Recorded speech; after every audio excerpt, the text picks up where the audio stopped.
قرآن مجید میں ان ناموں کو اس طرح بیان کیا گیا ہے کہ هو اللہ الذی لا الہ الا هو الملک القدوس السلام المؤمن المحیمن العزیز الجبار المتکبر سبحان اللہ عما یشرکون. وہ اللہ ہی ہے جس کے علاوہ کوئی معبود نہیں ہے. یہ لفظ ہمارے بھائیوں کو سمجھنا بہت ضروری ہے کہ دنیا میں عبادت، کسی کو ماننا، کسی سے کچھ مانگنا، کسی کے سامنے سر جھکانا، وہ صرف اللہ کے لیے ہے. یہ اللہ نے اپنے لیے مخصوص کر دیا ہے. تو آپ کوئی ایسا کام مت کیجئے عبادت کا جو کہ صرف اللہ کے لیے مخصوص ہے. اگر آپ نے کوئی ایسا کام کیا جو عبادت میں آپ اللہ کے لیے کرتے ہیں تو آپ اس کے ساتھ کسی کو شریک کرتے ہیں اور اسی کو شرک کہتے ہیں سر. تو کبھی مت کیجئے گا سر، کوئی کتنا بھی بڑا ہو. یہ صفت اللہ نے اپنے لیے خاص کر رکھی ہے. اللہ کے سوا کوئی کسی سے کچھ مانگ ہی نہیں سکتا ہے، کسی کی عبادت کر ہی نہیں سکتا ہے. اچھا، یہ صفت کے علاوہ قرآن مجید میں بھی بار بار واضح طور پر بیان کر دیا گیا ہے. ہاں، یہ کیونکہ یہ آپ کو پہلی بار جو کلمہ بھی پڑھایا گیا اس میں بھی گیا لا الہ الا اللہ محمد رسول اللہ. کہ دنیا میں اس پورے آپ کی زندگی میں کوئی عبادت کے لائق ہے ہی نہیں. کوئی بادشاہ ہو، کوئی بھی کیسا بھی ہو، پیغمبر ہو، رسول ہو، کچھ بھی ہو، وہ عبادت کے لائق ہے ہی نہیں، صرف اللہ. یہ مخصوص ہے اللہ کے لیے. اور اگر کسی نے بھول سے کسی سے مانگ لیا، کسی کے در بارگاہ میں جا کر کچھ مانگ لیا، تو اس نے اس کام میں عبادت کے ڈپارٹمنٹ میں اس کو اللہ کا شریک کر دیا سر. تو پھر اللہ نہیں بخشے گا سر. ارے اللہ تو کیا، اس کے فرشتے نہیں بخشیں گے، وہ پورے جلال میں آ جاتے ہیں اس وقت.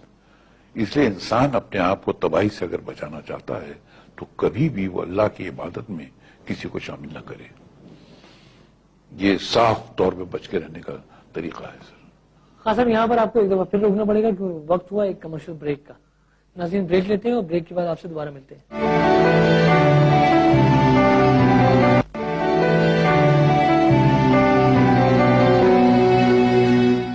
Welcome back. جی قادر خان صاحب. تو وہ اللہ ہی ہے جس کا کوئی معبود نہیں ہے. وہ بادشاہ ہے، وہ ہر عیب سے پاک ہے. عیب میں نے بتا دیا تھا آپ کو. وہ سلامتی ہے، سراسر سلامتی ہے. اگر امن ہے تو اسی کے پاس ہے، اور اس کے باہر جو ہے کہیں امن نہیں ہے. اور اس کی ضرورت بھی ہے سب مسلمانوں کو، بہت سخت ضرورت ہے.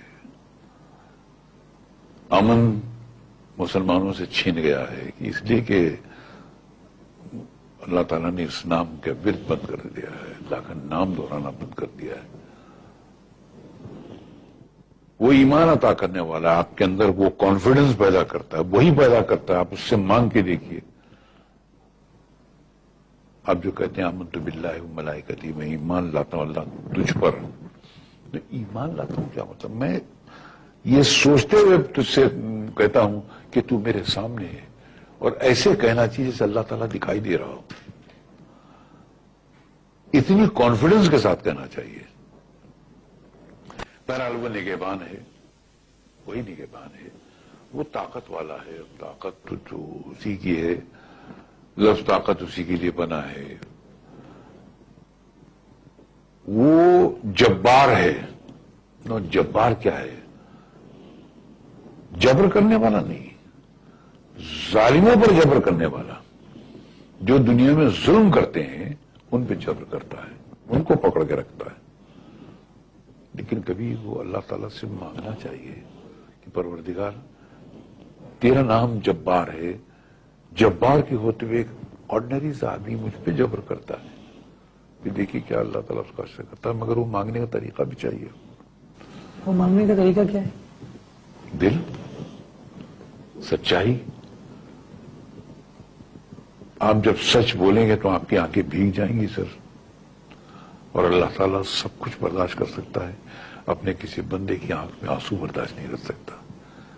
کبھی سچے دل سے اس سے مانگ کر دیکھو، آنکھ میں آنسو آ جائے، پھر دیکھیے اللہ تعالیٰ دنیا ہلا دے گا آپ کی. کبھی اس کا آپ کو کوئی لائف میں ایکسپیرینس ہوا؟ بتائیے. بہت بار. آپ مجھے رلا دیں گے. چلیے میں کوئی ایک واقعہ سنائیں. کل میں نے اپنی والدہ کے بارے میں بتایا، اس نے جب کہا تو پڑھ، کیا تھا؟ حضور صلی اللہ علیہ وسلم کو جب پہلی بار جبریل علیہ السلام نے آ کے غار حرا میں کہا اقرا، پڑھ، اس نے کہا مجھے پڑھنا نہیں آتا. جبریل علیہ السلام نے سب کھینچ دیا، آپ کو کیسے نہیں آتا ہے؟ کہا اقرا، پڑھ. آپ نے پھر کہا میں پڑھا لکھا نہیں، مجھے پڑھنا نہیں آتا. جبریل نے پھر آپ کو ایسا دمایا کس کے، آپ نے کہا میری روح فنا ہو جاتی. 3 بار ایسے کیا، چوتھی بار آپ نے کہا اچھا کیا پڑھنا ہے؟ تب انہوں نے بتایا کہ اللہ کے نام لے کے پڑھ، جس نے انسان کو خون کے ایک لوتھڑے سے پیدا کیا ہے. وہاں سے اللہ تعالیٰ کا. تو یہ آیت ایسی ہے جو انسان اگر اس کو صحیح ڈھنگ سے پڑھے، اس کو سمجھ کے پڑھے، اس کی آنکھوں سے خود بخود آنسو جاری ہو جاتے ہیں. وہ ظالموں پہ جبر کرنے والا ہے، وہ ہمیشہ سے بڑائی والا ہے. متکبر جس کے لیے بڑائی بنی ہے، بڑا ہے. اب ایسا ہے کہ وہ ہمالیہ پہاڑ سے بھی بڑا ہے اور ہم جو ہیں وہ چیونٹیوں سے بھی چھوٹے ہیں. تو اتنا فرق ہے ہم میں اور اس میں. اس کا علم جو ہے وہ سمندر ہے، اور ہماری معلومات ہم چاہے کتنے بھی انٹیلیجنٹ ہوں ایک قطرہ ہے. اتنا فرق ہے ہمارے اور اس کے بیچ میں. تو وہ بڑا ہے. کچھ لوگ بولتے ہیں اللہ اکبر کا کیا مطلب؟ اللہ سائز میں بڑا ہے؟ نعوذ باللہ. امیجنیشن میں جو کو آپ کے آتے ہیں، اس کی طاقت وہ سب سے بڑی ہے، اس کی معلومات وہ سب سے بڑی ہے. جن جن چیزوں کو آپ تصور کر سکتے ہیں وہ سب میں بڑا ہے. اور ہم میں اور اس میں یہ اتنا ہی ریشو سمجھ لیجئے کہ اگر وہ سمندر ہے تو ہمیں قطرہ بھی نہیں ہے. کسی چڑیا کے چونچ میں قطرہ اور سامنے سمندر، کتنا فرق ہے؟ اس سے بھی کئی گنا زیادہ اللہ میں اور انسان میں فرق ہے. بہت ہی خوبصورت آپ نے یہ بات بیان کی ہے، لیکن وقت کی کیونکہ کمی ہے اور ہمیں یہاں پروگرام ختم کرنا پڑے گا. ناظرین، وقت کا کیونکہ اختتام ہو جاتا ہے، اپنے میزبان راشد محمود کو اجازت دیجیے. اگر آپ ہمیں ای میل کرنا چاہتے ہیں یا کال کرنا چاہتے ہیں تو ہمیں کال کیجیے 0900-222225 پر، اور ای میل کیجیے kk@aaj.tv پر. راشد محمود کو اجازت دیجیے. اللہ نے کے بعد.